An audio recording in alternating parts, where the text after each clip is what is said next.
Welcome to time news. ముందుగా headlines చూద్దాం.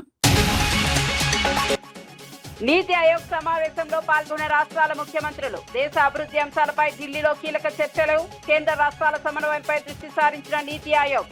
అభివృద్ధి కార్యాచరణకు మార్గదర్శక నిర్ణయాలపై చర్చలు. డిఎస్సీలో భారీ కుంభకోణం జరిగిందన్న వైఎస్ జగన్. నియామక ప్రక్రియపై సిబిఐతో విచారణ జరిపించాలని డిమాండ్. స్పోర్ట్స్ కోటాలో అక్రమాలకు పాల్పడి తమ వారికి ఉద్యోగాలు ఇచ్చారని ఆరోపణ. చంద్రబాబు లోకేష్ ల ముద్దాయిలు కాబట్టి న్యాయం జరగదని వ్యాఖ్య.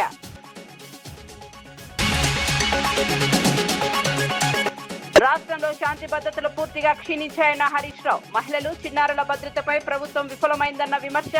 నేరాల నియంత్రణలో ప్రభుత్వం పూర్తిగా విఫలమైందన్న హరీష్. పోక్సో కేసులు పెరుగుతున్నా చర్యలు లేవన్న ఆందోళన.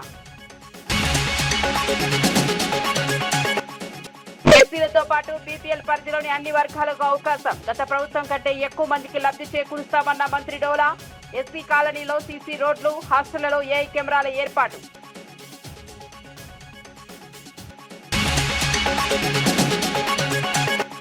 రాజకీయ లబ్ధి కోసం ఎస్ఐఆర్ అంశాన్ని ఇతర పార్టీలు రాద్ధాంతం చేస్తున్నాయన్న రామచంద్రరావు.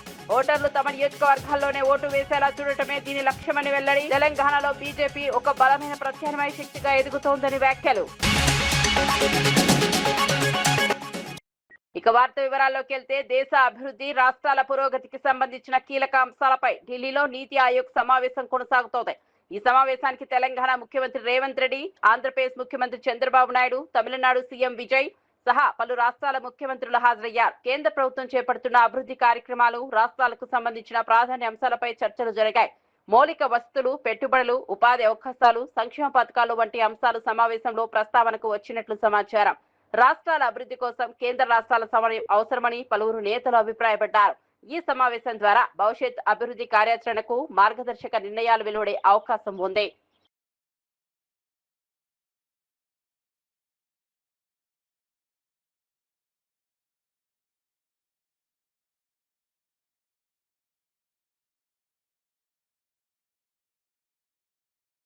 డిఎస్సీ నియామకాల వ్యవహారంపై మాజీ సీఎం జగన్ తీవ్ర ప్రశ్నలు సంధించారు. ఫస్ట్ ర్యాంక్ సాధించిన అభ్యర్థికి ఉద్యోగం ఎందుకు ఇవ్వలేదని ప్రభుత్వాన్ని నిలదీశారు.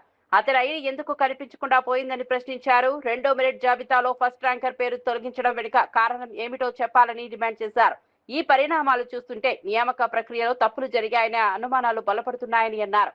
అర్హులైన అభ్యర్థులకు న్యాయం జరగాల్సిన అవసరం ఉందన్నారు. నియామకాలలో పారదర్శకత లేకపోతే విద్యార్థుల భవిష్యత్తు దెబ్బతింటుందని ఆందోళన వ్యక్తం చేశారు. ప్రభుత్వం ఈ అంశంపై పూర్తి వివరాలు ఇవ్వాలని కోరారు. డిఎస్సీ వ్యవహారంలో నిజాలు బయటకు రావాలని జగన్ డిమాండ్ చేశారు.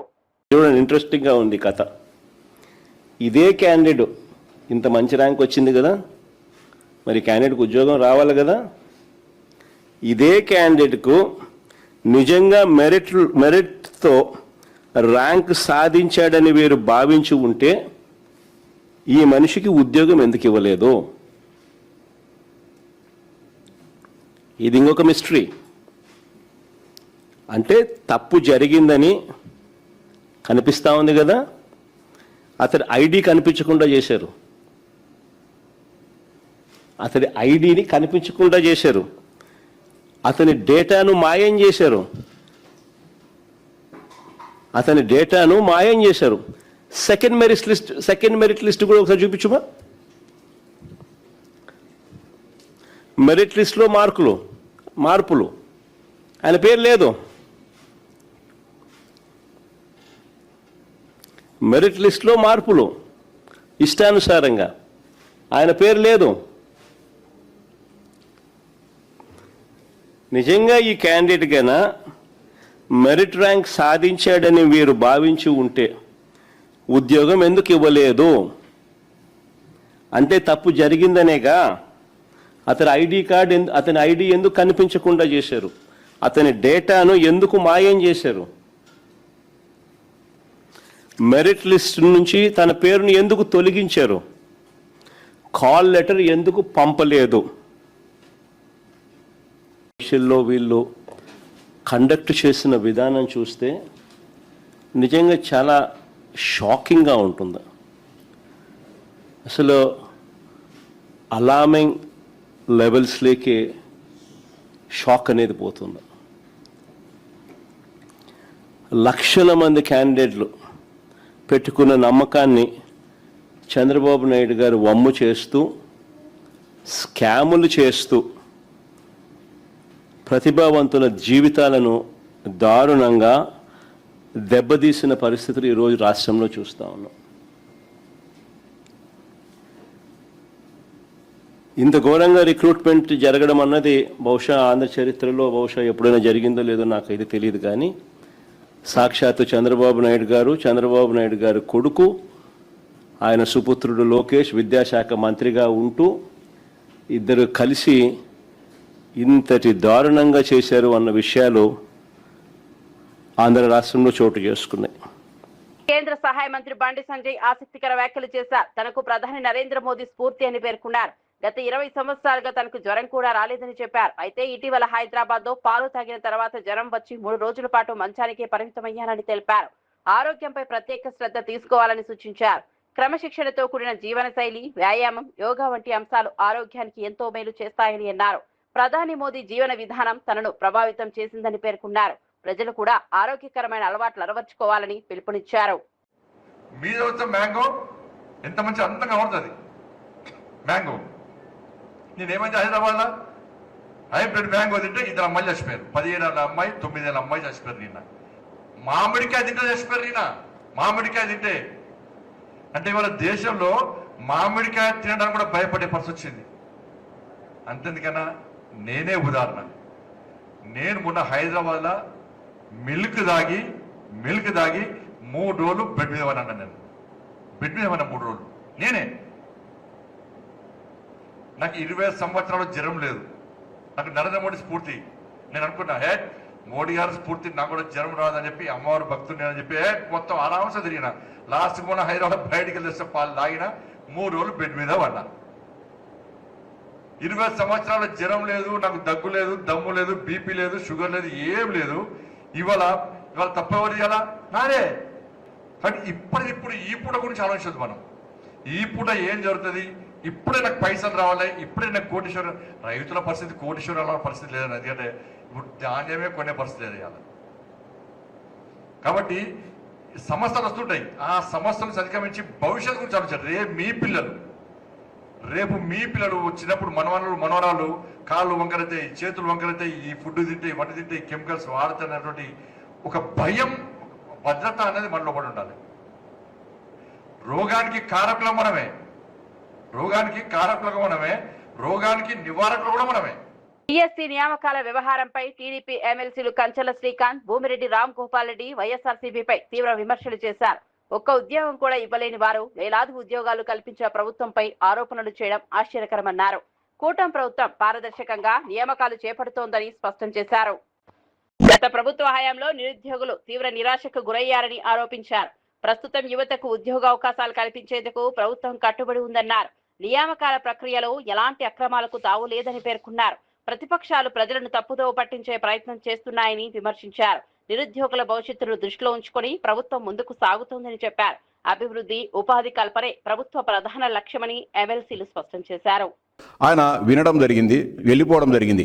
ఇప్పుడు యాదయ్యను గత వారం రోజుల నుంచి తాడేపల్లిలోనే జగన్మోహన్ రెడ్డి గారి ఇంట్లోనే అతను పెట్టుకొని అతను ఏమైనా వెళ్ళిపోతాడో ఏమో అతను బంధించి, ఒక విధంగా నిర్బంధించి ఈరోజు ఆయన్ను పక్కన పెట్టుకోవడం జరిగింది. ఇంకా పార్టిసిపేషన్ అయిన వాళ్ళకు ఉద్యోగాలు ఇచ్చినారు. ఇది ఎక్కడ ప్రపంచంలో ఎక్కడా చూడలేదని చెప్పి హావభావాలకు పోతే జగన్మోహన్ రెడ్డి గారు చెప్తున్నారు. సిగ్గుండాల మాట్లాడేదానికి. చరిత్ర తెలుసుకో. మీరు సచివాలయ ఉద్యోగాలు మేము ఇచ్చినామని చెప్తున్నాం. 1,30,000 ఉద్యోగాలు ఒక చిన్న పొరపాటు జరగకుండా, ఒక అవినీతి జరగకోకుండా ఇచ్చినాము. మేమంతా జాతీయ, అంతర్జాతీయ, ప్రపంచ స్థాయి క్రీడాకారులకే నేను ఉద్యోగాలు ఇచ్చినానని చెప్పి సిగ్గు ఎగ్గు లేకుండా చెప్తాను. నువ్వు ఇచ్చిన లిస్ట్ ఇది. నువ్వు ఇచ్చిన వార్డు, గ్రామ సచివాలయాలకు సంబంధించి ఇచ్చిన 2,300 మంది క్రీడాకారుల కోటాలో ఇచ్చిన లిస్ట్ ఇది. పంపించమంటే పంపిస్తా. 4 అధికారులు, 4 రాష్ట్ర స్థాయి ఉన్నత అధికారులు సంతకాలు చేసి సెలెక్ట్ చేసిన లిస్టు ఎవరికి ఇచ్చారు? దీంట్లో Shaik Mustafa, hall ticket number 1908010108883, kho kho 43rd senior inter district kho kho championship participation, held at Chimakurthi. In May 2007. ఏందా ఈయన గోల్డ్ మెడలా? ఇంకొకటి తెల్ల edition football AP senior inter district football championship participation held at Anantapuram 2016లో. Dorepati Sivakrishna basketball HGF 52nd AP inter district basketball tournament participation held at Mahabubabad. Palaparthi Tirupal softball AP inter district softball tournament participation held in Siripuram. Billa Chenna Venkateswara Naidu kho kho AP inter district kho kho tournament participation held at Nellore. ఏం జగన్మోహన్ రెడ్డిది? మందే ఇది చదువు, మనం రాసినదే. మన అధికారులు select చేసిన 2,300 మంది. ఇంత పచ్చిగా నువ్వు అబద్ధాలు చెప్తానే. వాస్తవాలు లేకపోతే మా దగ్గర ఇంకొక ఆయన K Rajarao ball badminton Nagarjuna university inter college ball championship participation. ఇంకా దుర్మార్గం, బాల్ బ్యాడ్మింటన్ ప్రపంచంలో ఎక్కడ ఉంది అంటాడు ఆయన. మీరు బాల్ బ్యాడ్మింటన్ గీయలేదు ఉద్యోగము. మీరిచ్చిన 2,300 మందిలో 400-500 మంది క్రీడాకారులు బాల్ బ్యాడ్మింటన్ ద్వారా వచ్చిన వాళ్ళు. బాల్ బ్యాడ్మింటన్ ఈ రోజు కాదు, ఈ దేశంలో బ్రిటిష్ వాళ్ళ పరిపాలన కాలం నుంచి. రాష్ట్రంలో శాంతి భద్రతల పరిస్థితిపై మాజీ మంత్రి హరీష్ రావు తీవ్ర ఆందోళన వ్యక్తం చేశారు. కాంగ్రెస్ ప్రభుత్వం అధికారంలోకి వచ్చిన తర్వాత చిన్నారులపై లైంగిక దాడులు పెరిగాయని ఆరోపించారు.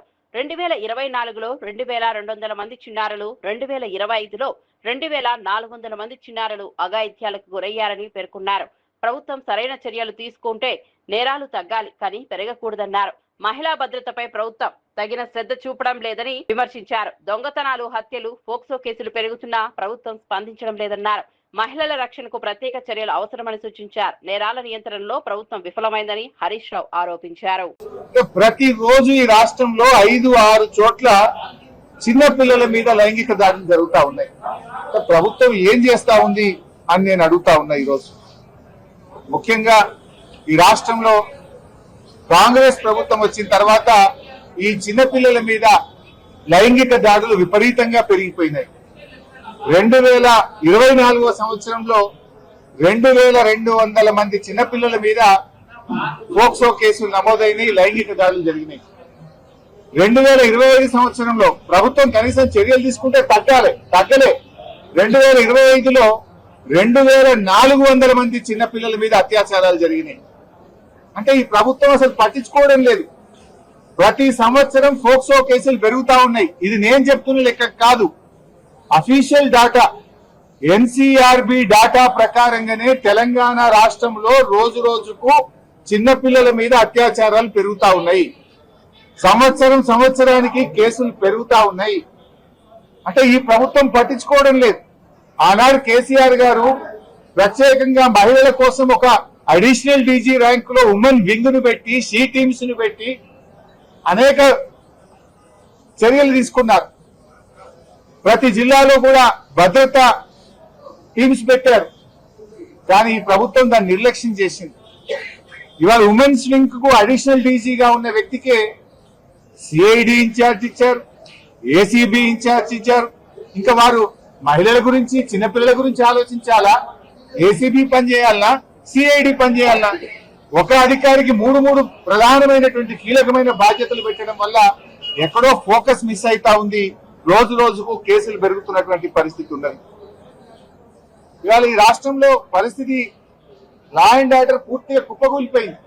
కరీంనగర్ లో మనం చూసాం, పట్టపగలు బంగారం దుకాణం మీద పడి దొంగలు బంగారాన్ని దోసుకపోతే ఇప్పటి వరకు రికవరీ అయిన పరిస్థితి లేదు. హైదరాబాద్ నడిబొట్టున అడిషనల్ డీజీపీ వినయ్ రంజన్ రే గారి ఇంటిలో అర్ధరాత్రి ఆయన భార్యను చంపి నగలతో ఉడాయిస్తే ఇయాలటి వరకు వాళ్ళని పట్టించుకున్నది, దొంగల్ని పట్టుకున్నది లేదు, రికవరీ అయింది లేదు. అంటే ఈ ప్రభుత్వం అసలు హైదరాబాద్ నడిబొడ్డున జరిగినా దిక్కు లేదు, కరీంనగర్ కలెక్టర్ ఆఫీస్ ముంగట దాడులు జరిగినా దిక్కు లేదు. నిన్న ఖమ్మంలో కూడా సెల్ ఫోన్ దుకాణంలో ముసుగులు వేసుకొని వచ్చిన అంతర్రాష్ట్ర దొంగలు దుకాణం మీద లూటీ చేసి సెల్ ఫోన్లను ఎత్తుకపోతే ఇయాలటి వరకు పట్టుకునే పరిస్థితి లేదు.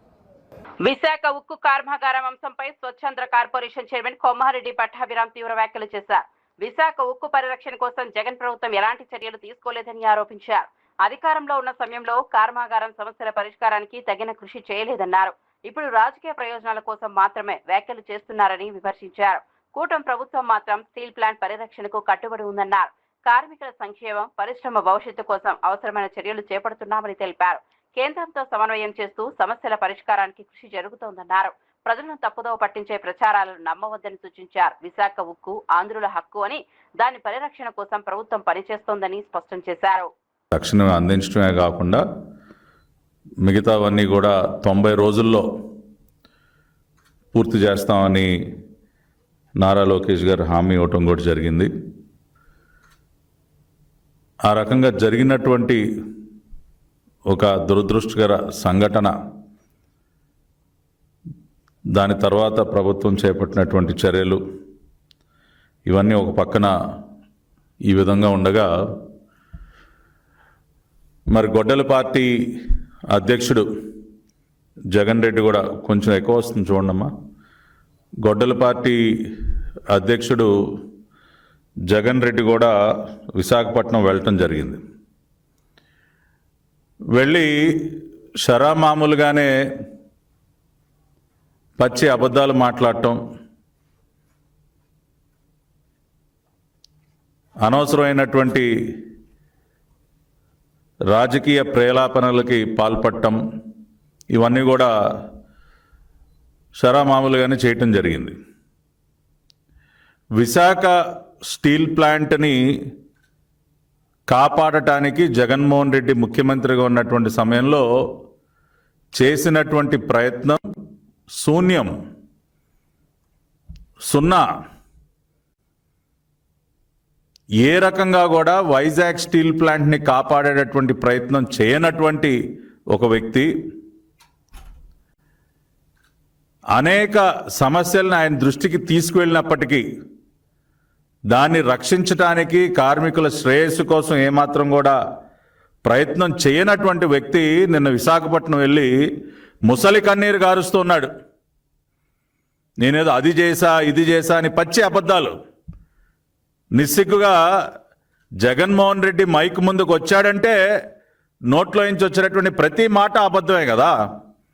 నిన్న కూడా మళ్ళీ ఒకసారి అదే రుజువైంది. నిన్న ఈ గొడ్డలి పార్టీ అధ్యక్షుడు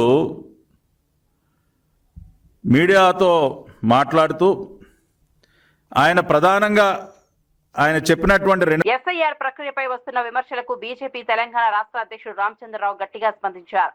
అర్హత లేని ఓటర్లను తొలగించి పారదర్శకత ఓటింగ్ వ్యవస్థను తీసుకురావడమే ఎస్ఐఆర్ ప్రధాన లక్ష్యమని స్పష్టం చేశారు. సిద్దిపేట జిల్లాలో నిర్వహించిన శిక్షణ కార్యక్రమంలో ఆయన మాట్లాడారు. ఎన్నికల వ్యవస్థపై ప్రజల విశ్వాసం మరింత పెరగాలంటే ఓటరు జాబితాలు ఖచ్చితంగా ఉండాలని పేర్కొన్నారు. ప్రతిపక్షాలు అనవసర అపోహలు సృష్టిస్తున్నాయని విమర్శించారు. తెలంగాణలో బీజేపీ బలమైన ప్రత్యామ్నాయ రాజకీయ శక్తిగా ఎదుగుతోందని అన్నారు. ప్రజా సమస్యలపై నిరంతరం పోరాటం కొనసాగిస్తామని తెలిపారు. ఎన్నికల ప్రక్రియను మరింత పారదర్శకంగా మార్చేందుకు అవసరమైన అన్ని చర్యలకు మద్దతు ఇస్తామని రామచంద్రరావు స్పష్టం చేశారు. ఎలక్షన్ కమిషన్ ఆఫ్ ఇండియా కానీ కేంద్ర ప్రభుత్వంకి ఏం పని ఉంటుందండి? గవర్నమెంట్ మీది, మీరు లిస్టు తయారు చేయాలి. మీరు ఓడిపోతే ఈరోజు బీజేపీ ప్రభుత్వాన్ని అంటా ఉన్నారు. ఇక్కడ కూడా రేవంత్ రెడ్డి గారు వారు ఆలోచించాలి. కర్ణాటకలో కూడా ఎస్ఐఆర్ జరుగుతుంది, ఇప్పుడు ఇక్కడ కూడా జరుగుతుంది. మీ ఈ రెండు ప్రాంతాల్లో కూడా మీవే కదా అధికారం. కేరళలో ఎస్ఐఆర్ అయిపోయింది, అక్కడ కాంగ్రెస్ పార్టీ గెలిచింది. మరి దానికి ఏమంటారండి వీళ్ళు? మీరు గెలిస్తేనో ఎస్ఐఆర్ బాగా జరిగినట్టు, మీరు కానీ మీ ఇండియా అలయన్స్ కానీ ఓడిపోతే ఎస్ఐఆర్ సరిగ్గా జరగలేనట్టు, దానివల్లనే ఓడిపోయాను. తమిళనాడులో ఎస్ఐఆర్ జరిగింది, తమిళనాడులో ఎస్ఐఆర్ జరిగింది, అక్కడ కూడా చాలా డూప్లికేట్ ఓట్లు తీసేశారు, చనిపోయిన ఓట్లు తీసేశారు. మరి అక్కడ కూడా ఈరోజు ఫలితాలు వేరే విధంగా వచ్చినాయి. బీజేపీకి ఏం అనుకూలంగా రాలే కదా అక్కడ. కాబట్టే మేము గెలుస్తేనో ఈవీఎంల వల్ల గెలిచారంటారు, మేము గెలుస్తేనో లేక మేము ఓడిపోతేనో ఎస్ఐఆర్ వల్ల ఓడిపోయినాం, బీజేపీ ఎస్ఐఆర్ వల్ల గెలిచిందంటారు. నేను రేవంత్ రెడ్డి గారిని, కేరళలో మీరు గెలిచారు, దానికి ఏమంటారు మీరు? ఈవీఎంలు పనికిరావు, అప్పుడు ఈవీఎంలు మంచి పని చేసినట్ట. హిమాచల్ ప్రదేశ్లో మీరు గెలిచారు, అప్పుడు ఈవీఎంలు మంచి పని చేసినట్ట. కర్ణాటకలో మీరు గెలిచారు, ఈవీఎంలు పని చేసినట్ట. ఓడిపోతే ఈవీఎంల మీద, ఓడిపోతే ఎస్ఐల మీద పడి ఏడుపు వీళ్ళకు. ఒక బాధ్యత రహితమైనటువంటి యొక్క ప్రవర్తన ఈరోజు కాంగ్రెస్ పార్టీ ఉన్నది. ప్రధాన ప్రతిపక్షం దేశంలో ఈ విధమైనటువంటి ఒక వైఖరితో ఉంటే ఇది ప్రజాస్వామ్యం మంచిది కాదు. ఎస్ఐఆర్ జరుగుతున్నటువంటి నేపథ్యం 20వ తారీఖున నేను తెలంగాణ ప్రజలను కోరుతా ఉన్నాను, మీరు ఎక్కడ ఉన్నారో అక్కడే ఓటు వేయించుకోండి. రేవంత్ రెడ్డి గారు బలవంతంగా ఏంటంటే ఇక్కడ ఉన్న వాళ్ళని చాలామందిని పంపించే ప్రయత్నం చేస్తున్నారు. మీకు ఇక్కడ ఓటు మీరు వేసుకుంటే అక్కడ ఓటు వేయకపోతే అక్కడ మీ ఆస్తులు పోతాయి అంటున్నారు. ఇది తప్పు. ఓటుకు లబ్ధిదారులకి మీ ఆస్తులకు సంబంధం లేదు. ఇక్కడ ఉన్న ఓటర్కి కూడా హైదరాబాద్లో వచ్చే లబ్ధి ఏదైనా ఉంటే హైదరాబాద్ వస్తుంది ఆయనకు. ఎందుకంటే అది లబ్ధి అన్నీ కూడా, బెనిఫిషరీ అన్నీ కూడా ఆధార్ కార్డుతోని ముడిపడి ఉంది, ఓటర్ లిస్టుతో ముడిపడలే. ఓటర్ లిస్టుతో ముడిపడలేదనే విషయాన్ని మనం గుర్తుపెట్టుకోవాలి. ఓటర్ లిస్టు తయారీ ఏదైతే విధానం ఉంటుందో అది స్టేట్లో ఉన్నటువంటి ఒక సిబ్బంది, ఎలక్షన్ కమిషన్ సిబ్బంది దాన్ని తయారు చేస్తారు. ఆ తయారీ చేసేటటువంటి ప్రభుత్వం వాళ్ళదైతే వీళ్ళ ఏడుపంతా కూడా బీజేపీ ప్రభుత్వం మీదనో ఎలక్షన్ కమిషన్ ఎందుకు ఉంటుంది? ఎలక్షన్ కమిషన్ ఆఫ్ ఇండియా సంవిధానికమైనటువంటి ఒక రాజ్యాంగబద్ధమైనటువంటి ఒక సంస్థ. వాళ్ళ ప్రక్రియలో పాల్గొంటుంది. విదేశీ విద్యను అభ్యసించాలనుకునే పేద విద్యార్థులకు ప్రభుత్వం శుభవార్త చెప్పింది. ఈ ఏడాది నుంచే విదేశీ విద్యా పథకాన్ని అమలు చేయనున్నట్లు మంత్రి డోలాశ్రీ బాల వీరాంజనేయ స్వామి ప్రకటించారు. ఈ పథకం కేవలం ఎస్సీ విద్యార్థులకే కాకుండా బీపీఎల్ కేటగిరీలోని అన్ని వర్గాల వారికి వర్తించేలా రూపకల్పన చేస్తున్నామని తెలిపారు. విద్య ద్వారా సామాజిక అభివృద్ధి సాధించాలన్నదే ప్రభుత్వ లక్ష్యమన్నారు. విదేశీ విద్యానిధి పథకము గతంలో పేరు మార్చుకోవటం ఇవన్నీ జరిగినాయి. దాని విషయంలో ప్రభుత్వం అర్హత ఉన్నటువంటి అన్ని, not only SC ST, below poverty లేనటువంటి అన్ని వర్గాల ప్రజలకి ఉపయుక్తంగా ఉండే ఒక పాలసీని చేయమని చెప్పారు. అధికారులు ఆ ప్రాసెస్లో ఉన్నారండి. దానివల్ల కొంచెం గ్యాప్ వచ్చింది. ఈ సంవత్సరం అది తీసుకొచ్చే విధంగా ఉన్నాం. అంటే ఒక ఈ 2 కుల సామాజిక వర్గాలే కాకుండా బెనిఫిషరీ అంటే బీపీఎల్ ఫ్యామిలీలో ఎలిజిబిలిటీ ఉన్నటువంటి వాళ్ళందరూ ఎక్కువ మందికి ఈ ప్రోగ్రాంను విస్తరించే విధంగా మేము ఒక ప్రణాళిక తీసుకొస్తున్నాం అండి. పార్వతీపురం మన్యం జిల్లాలోని తోటపల్లి జలాశయం వద్ద నిర్వహించిన యోగాంధ్ర కార్యక్రమంలో మంత్రి సంధ్యారాణి పాల్గొన్నారు. యోగా ప్రతి ఒక్కరి దైనందిన జీవితంలో భాగం కావాలని పిలుపునిచ్చారు. ఆరోగ్యకరమైన జీవన శైలికి యోగా ఎంతో ఉపయోగకరమని తెలిపారు. ఎమ్మెల్యే తోయిక జగదీశ్వరి, కలెక్టర్ ప్రభాకర్ రెడ్డి సహా పలువురు అధికారులు కార్యక్రమంలో పాల్గొన్నారు. స్థానిక ప్రజలతో కలిసి మంత్రి వివిధ యోగా ఆసనాలు చేశారు. శారీరక, మానసిక ఆరోగ్యానికి యోగా దోహదపడుతుందని పేర్కొన్నారు. యువత నుంచి వృద్ధుల వరకు అందరూ యోగా అలవాటు చేసుకోవాలని సూచించారు.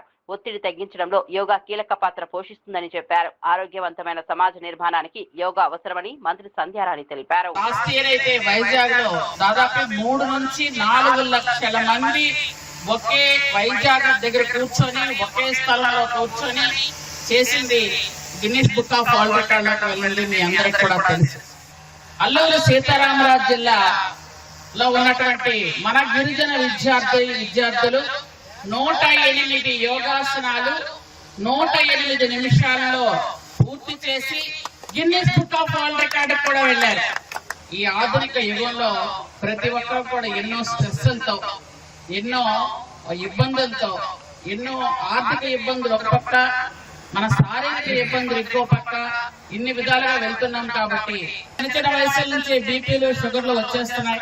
కాబట్టి అవి తగ్గించాలి అంటే, మన రాబోయే తరానికి కూడా బీపీలు, షుగర్లు రాకుండా ఉండాలి అంటే ఖచ్చితంగా మనందరం ఎర్లీ మార్నింగ్ యోగా ఖచ్చితంగా చేయాలి.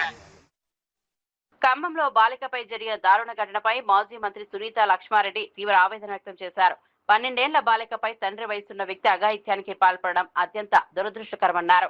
బాలిక తీవ్ర భయాందోళనకు గురై పురుష వైద్యులను కూడా దగ్గరకు రానివ్వడం లేదని పేర్కొన్నారు. ఇలాంటి ఘటనలు సమాజాన్ని కలిచివేస్తున్నాయని ఆవేదన వ్యక్తం చేస్తున్నారు. మహిళా మంత్రులు ఎందుకు స్పందించడం లేదని ప్రశ్నించారు. ప్రభుత్వం వెంటనే స్పందించి బాధితురాలికి న్యాయం చేయాలని డిమాండ్ చేశారు. ఈ కేసు విచారణ కోసం ఫాస్ట్ ట్రాక్ కోర్టు ఏర్పాటు చేయాలని కోరారు. నిందితులకు కఠిన శిక్షలు విధించాలని డిమాండ్ చేశారు. మహిళలు, చిన్నారుల భద్రతకు ప్రభుత్వం ప్రత్యేక చర్యలు తీసుకోవాలని సునీత లక్ష్మారెడ్డి సూచించారు.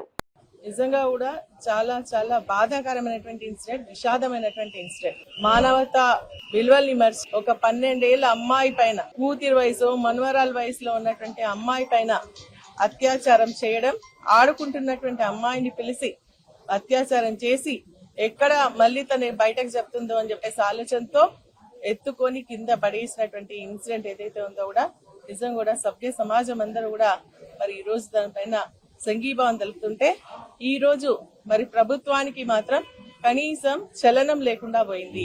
ఆ అమ్మాయి ఫస్ట్ హాస్పిటల్ కి పోయి ట్రీట్మెంట్ చేసుకున్న తర్వాత వాళ్ళ తల్లిదండ్రులకు చెప్పడానికి భయపడి మేనమామను పంపిస్తే మేనమామతో ఈ సంఘటన చెప్పి బాధపడుతున్నటువంటి పరిస్థితి.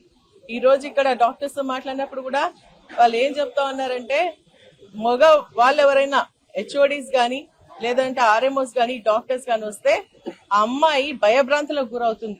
అంటే అంత ఘోరంగా అమ్మాయిని, చిన్న అమ్మాయిని మరి చిత్రహింసలు పెట్టినటువంటి ఘటన మనం ఇప్పుడు చూడడం జరుగుతోంది. మరి ప్రభుత్వం ఎందుకు స్పందిస్తలేదని చెప్పేసి నేను అడుగుతా ఉన్నాను. ఈ రోజు కాంగ్రెస్ పార్టీ హయాంలో మరి మహిళలకు రక్షణ కరువైపోయింది. ఇప్పుడు చూస్తా ఉంటే ఈ ఘటనతో మరి ఆడపిల్లల పైన కూడా మరి ఈ ప్రభుత్వం పట్టించుకున్నటువంటి పరిస్థితి కనిపించినట్టు అనిపిస్తలేదు. ఖమ్మం జిల్లాకు సంబంధించి 3 మంత్రులు ఉంటే ఒక్కరు కూడా స్పందిస్తలే. ఆ పక్కనే ఉన్నటువంటి వరంగల్ గాని సంబంధించినటువంటి 2 మహిళా మంత్రులు కూడా కనీసం వచ్చి చూసి వారికి ఏం కావాలి అని కూడా అడిగేటువంటి పరిస్థితి లేదు. మరి ఇక్కడ పరిస్థితి చూస్తానంటే అమ్మాయి దాదాపు ఇంకా స్పైన్ దెబ్బతిని నడిచేటువంటి పరిస్థితి లేకుండా ఉన్నట్టుగా కనిపిస్తా ఉంది. ప్రభుత్వం నిర్లక్ష్యం వహిస్తా ఉంది. ఇప్పటికి కూడా ట్రీట్మెంట్ కి సంబంధించి కూడా చర్యలు తీసుకోవట్లేదు. ఎవరైతే దీనికి కారకుడైనటువంటి వారిపైన కూడా మరి సెక్షన్స్ ఇప్పుడే మనకి ఇక్కడ చెప్పడం జరిగింది ఏంటంటే పోక్సో కేసు ఫస్ట్ చేసి దాన్ని 8-1 చేసి తర్వాత మళ్ళీ అందరు ప్రశ్నిస్తున్నటువంటి సమయంలో దాన్ని 5-6 కి చేయడం జరిగింది అని చెప్పేసి చెప్పడం జరుగుతోంది. నిజంగా ఈ సంఘటన మనం అందరం కూడా ఖండించాల్సినటువంటి అవసరం ఉంది. ప్రభుత్వం కూడా ఇమీడియట్ గా స్పందించాలి. ప్రభుత్వం అసలు ఎటువంటి చర్యలు తీసుకుంటారు ఇటువంటి ఇన్సిడెంట్ జరిగినప్పుడు? నామమాత్రంగా మాట్లాడుతున్నారు, మరి చేతులు దులుపురేటని ప్రయత్నం చేస్తా ఉన్నారు. ఇటువంటి పోక్సో కేసెస్ కు సంబంధించి ఇమీడియట్ గా ఫాస్ట్ ట్రాక్ కోర్టు ఏర్పాటు చేసి దాన్ని వెంటనే విచారణ చేసి శిక్ష పడేటట్టు చేస్తేనే మళ్ళీ ఇటువంటి పునరావృతం కాకుండా ఉంటాయి. కాబట్టి వెంటనే ఈ కేసు పైన గతంలో ఒక ఇన్సిడెంట్ పట్టణచెరులో జరిగినప్పుడు మరి గౌరవ ముఖ్యమంత్రిగా ఉన్నటువంటి కేసీఆర్ గారు ఒక ఫాస్ట్ ట్రాక్ కోర్టు వేసి ఆ ఒక మరి ఇన్సిడెంట్ ని ఛేదించి మరి బాధితులకు శిక్ష పడేటట్టుగా చేయడం జరిగింది. కాబట్టి ఇప్పుడు కూడా దీన్ని మరి ప్రభుత్వం స్పందించాలా, ఇమీడియట్ గా ఫాస్ట్ ట్రాక్ కోర్టు ఏర్పాటు చేసి విచారణ జరిపి మరి ఎవరైతే దీనికి కారణమైనటువంటి వారిని కఠినంగా శిక్షిస్తేనే ఇవి మళ్ళీ తిరిగి పునరావృతం కాకుండా ఉంటుందని చెప్పేసి మేము ప్రభుత్వాన్ని డిమాండ్ చేస్తా ఉన్నాం. మధ్యప్రదేశ్ రాజ్యసభ ఎన్నికల్లో కాంగ్రెస్ అభ్యర్థి మీనాక్షి నటరాజన్ నామినేషన్ తిరస్కరణపై TPCC vice president Jagadishwar Rao తీవ్ర అభ్యంతరం వ్యక్తం చేశారు. ప్రజాస్వామ్యంలో స్వేచ్ఛాయుత, పారదర్శకత ఎన్నికలు అత్యంత కీలకమని పేర్కొన్నారు. అలాంటి ఎన్నికలను నిర్వహించాల్సిన బాధ్యత ఎన్నికల కమిషన్ పై ఉంటుందని గుర్తు చేశారు. కేవలం ఒక ప్రైవేట్ ఫిర్యాదుకు సంబంధించిన కోర్టు నోటీసును అఫిడవిట్ లో ప్రస్తావించలేదనే కారణంతో నామినేషన్ తిరస్కరించడం ప్రజాస్వామ్య స్ఫూర్తికి విరుద్ధమన్నారు.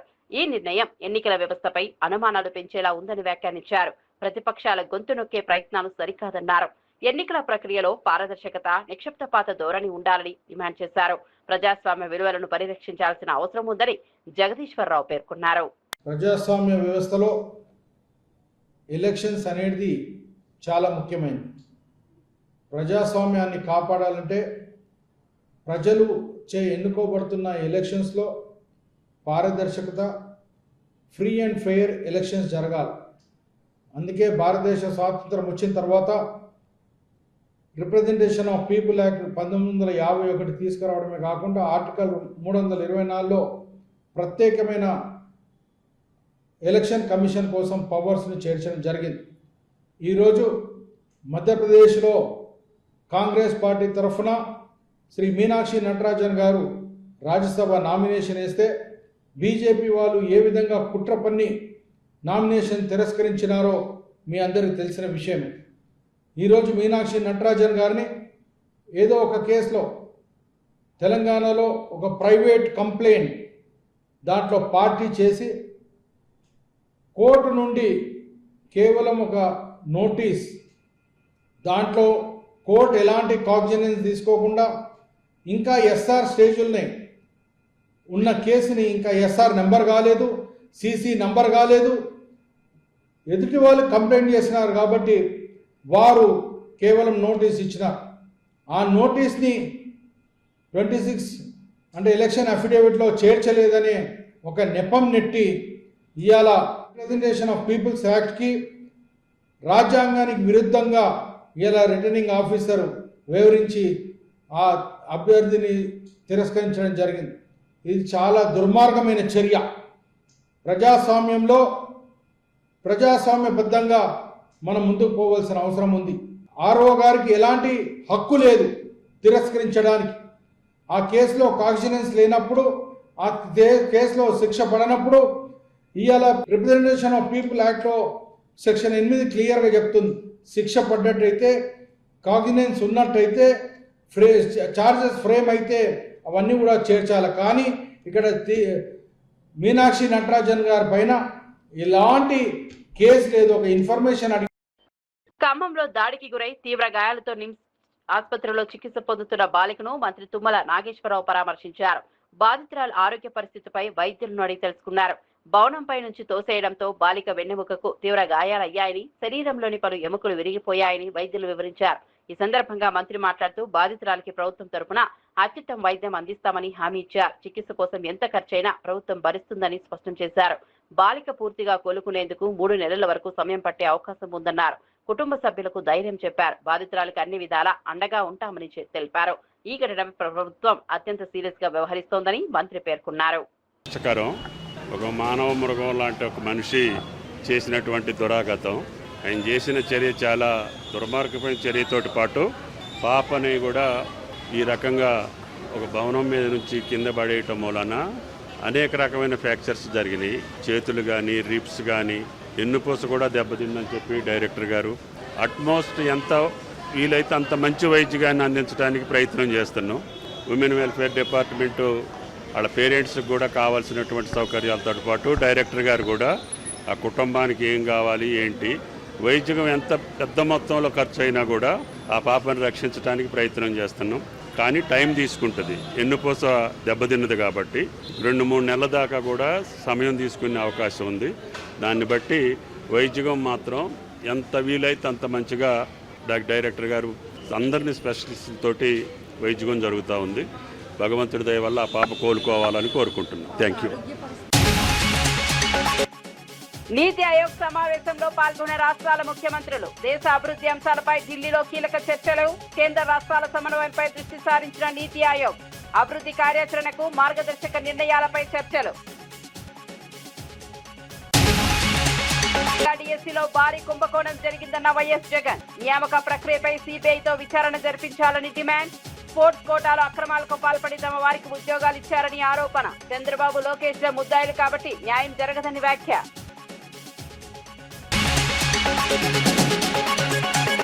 రాష్ట్రంలో శాంతి భద్రతలు పూర్తిగా క్షీణించాయన్న హరీష్ రావు. మహిళలు, చిన్నారుల భద్రతపై ప్రభుత్వం విఫలమైందన్న విమర్శ. నేరాల నియంత్రణలో ప్రభుత్వం పూర్తిగా విఫలమైందన్న హరీష్. పోక్సో కేసులు పెరుగుతున్నా చర్యలు లేవన్న ఆందోళన. ఎస్సీలతో పాటు బీపీఎల్ పరిధిలోని అన్ని వర్గాలకు అవకాశం. గత ప్రభుత్వం కంటే ఎక్కువ మందికి లబ్ధి చేకూరుస్తామన్న మంత్రి డోలా.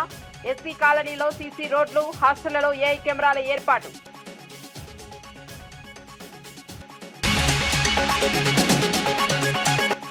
రాజకీయ లబ్ధి కోసం ఎస్ఐఆర్ అంశాన్ని ఇతర పార్టీలు రాద్ధాంతం చేస్తున్నాయన్న రామచంద్రరావు. ఓటర్లు తమ నియోజకవర్గాల్లోనే ఓటు వేసేలా చూడటమే దీని లక్ష్యమని వెల్లడి. తెలంగాణలో బీజేపీ ఒక బలమైన ప్రత్యామ్నాయ శక్తిగా ఎదుగుతోందని వ్యాఖ్యలు. చూస్తూనే ఉండండి టైమ్ టు టైమ్ న్యూస్.